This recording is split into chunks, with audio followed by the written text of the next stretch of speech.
Chapitre 16. Les guérisons. La tribune romaine. Titre. Les vraies raisons d'être gai. Les guérisons. Quoi de plus merveilleux que de passer d'un état misérable à un état de plénitude? C'est une joie intense qui envahit celui qui en est l'heureux bénéficiaire. Pour ce lépreux, qui est mis à part, rejeté par la foule et mis au banc de la société, la vie est dure.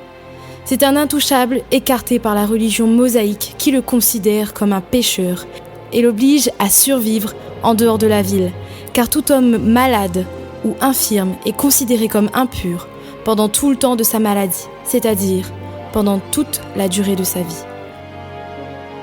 On peut comprendre pour tous ces rebuts de la société leur raison d'être gai suite à leur guérison. Jésus en est le responsable.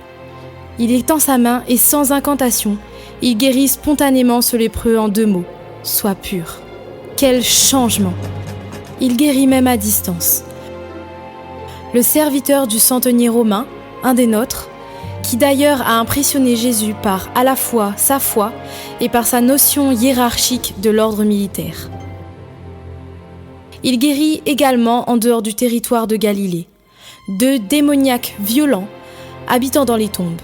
Jésus a pu chasser des centaines de démons qui captivaient l'âme de ces pauvres malheureux pendant de très longues années. Quel changement!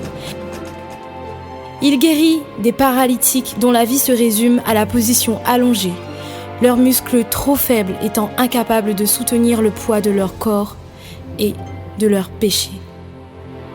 Mais les voilà remis sur pied grâce aux simples paroles de Jésus. Bizarre quand même, au lieu d'un « sois guéri », Jésus dit « tes péchés sont pardonnés ». Quel changement! 2 aveugles, connaissant la réputation de Jésus-Christ comme guérisseur, l'ont suivi, on ne sait comment, et ne l'ont pas lâché jusqu'à ce qu'il lâche. Qu'il vous soit fait selon votre foi. Ils en étaient remplis, ainsi. Ils ont pu guérir instantanément et recouvrer la vue. Quel changement! Cette liste n'est pas exhaustive, mais elle recouvre la plupart des maladies et des infirmités de notre époque dont seul ce maître, ce guérisseur, a pu en venir sans en avoir marre à bout. Assurément, cet homme, Jésus, détient des pouvoirs extraordinaires qu'il dispense gratuitement. Quel changement!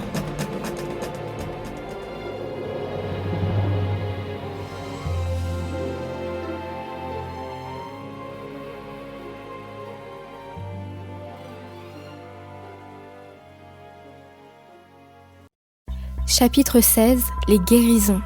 L'Observatoire de Jérusalem. Titre. Chasseurs de démons ou puissance divine?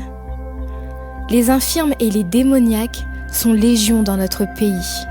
Depuis que nos concitoyens ont abandonné les rites et les traditions du judaïsme pour adopter celles des incroyants, ils sont en proie à toutes sortes de maladies et autres invalidités qui sont le fléau de notre époque et de notre société.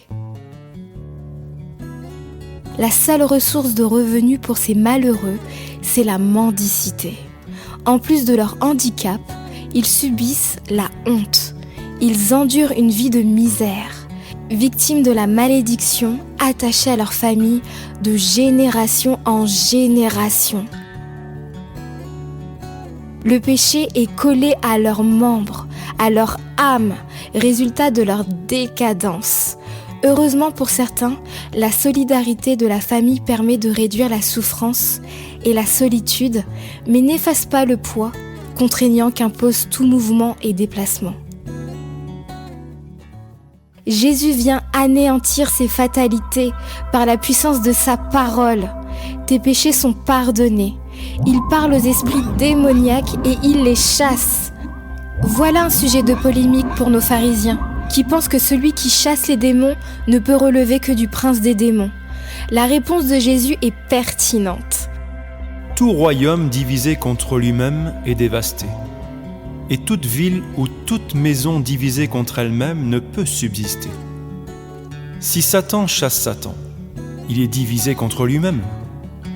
Mais si c'est par l'Esprit de Dieu que je chasse les démons, le royaume de Dieu est donc venu vers vous. Pour quelle raison Jésus doit-il toujours se défendre contre les injonctions de nos religieux? Ceux-ci ne se battraient-ils pas contre la puissance divine?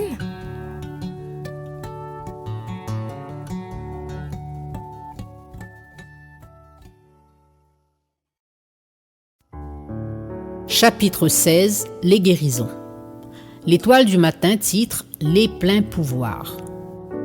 Jésus dit à Nicodème : Dieu n'a pas envoyé son Fils dans le monde pour qu'il juge le monde, mais pour que le monde soit sauvé par lui. Jésus-Christ est cet ambassadeur de la réconciliation de l'homme avec Dieu. Pour cela, il va utiliser la puissance de la guérison sur l'homme et les miracles que nous traiterons dans nos prochains éditoriaux. C'est au quotidien que Jésus rétablit les déshérités de la vie, que sont ces souffrants, ces infirmes, ces malheureux qui ont tout perdu ou plutôt qui n'ont rien gagné au tirage au sort de la vie. Et ils sont nombreux, les sourds et les muets, les aveugles et les paralytiques de naissance.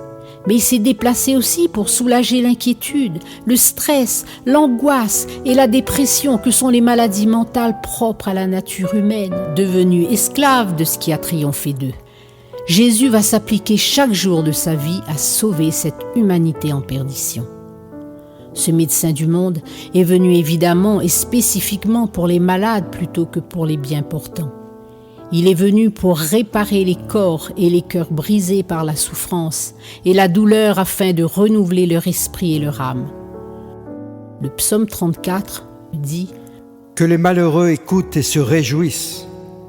Quand un malheureux crie, l'Éternel entend et il le sauve de toutes ses détresses. » Jésus entend ces cris et rempli de compassion, il remplace la détresse par la joie, il remplace la mort par la vie.